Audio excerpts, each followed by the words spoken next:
వేసినటువంటి రోడ్డు. ఈ రోడ్డుకి చారిత్రాత్మకమైనటువంటి చరిత్ర ఉంది. అటువంటి రోడ్డుని ఈరోజు గోతులుగా, నిధులుగా, చెరువులుగా మార్చేశారు. గతంలో పాలకులు ఇప్పుడున్నటువంటి ఎమ్మెల్యే, ఎంపీలు కూడా కనీసం కన్నెత్తు చూడలేదు. 108 వెళ్ళాలంటే గర్భిణీ స్త్రీలు నడి రోడ్డు మీద డెలివరీ అయ్యే పరిస్థితి ఉంది. రెండోది ఏంటంటే ఈ కలెక్టర్ గారు కానీ అలాగే మైనింగ్ కంపెనీలు కానీ మొత్తం అన్ని రోడ్లను ధ్వంసం చేస్తున్నారు. ఇవి వెంటనే పోర్చాలని చెప్పేసి కోరుతున్నాం. ఎమ్మెల్యే గారు, ఎంపీ గారు చూడటం కాదు, రోడ్లు పోర్చండి, లేకపోతే రేపు మేడివాడలో స్విమ్మింగ్తో కార్యక్రమం నిర్వహించడం జరుగుతుంది. కాబట్టి వెంటనే ఈ రోడ్లు పోర్చాలని చెప్పేసి మేము సిపిఎం పార్టీగా ప్రజా సంఘాలన్నీ కూడా డిమాండ్ చేస్తున్నాం. చేయకపోతే మాత్రం భారీ ఎత్తున ఆందోళన చేయాలని చెప్పేసి మేము నిర్ణయించుకోవడం జరిగింది.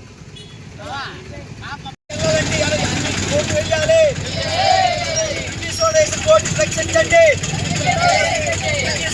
రోడ్డు రక్షించండి, రోడ్డు వెంటనే మరమ్మతులు చేయాలి, రోడ్డు వెంటనే మరమ్మతులు చేయాలి, రోడ్డు వెంటనే మరమ్మతులు చేయాలి. ఎంపీ గారు రోడ్లు వెంటనే మరమ్మతు చేయాలి, ఎంపీ గారు రోడ్లు వెంటనే మరమ్మతులు చేయాలి. 108 తావులేదు, 108 వెళ్ళకి తావులేదు. గొయ్యలు వెంటనే పూడ్చాలి.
ఎంపీ గారు, ఎమ్మెల్యే గారు వెంటనే స్పందించాలి.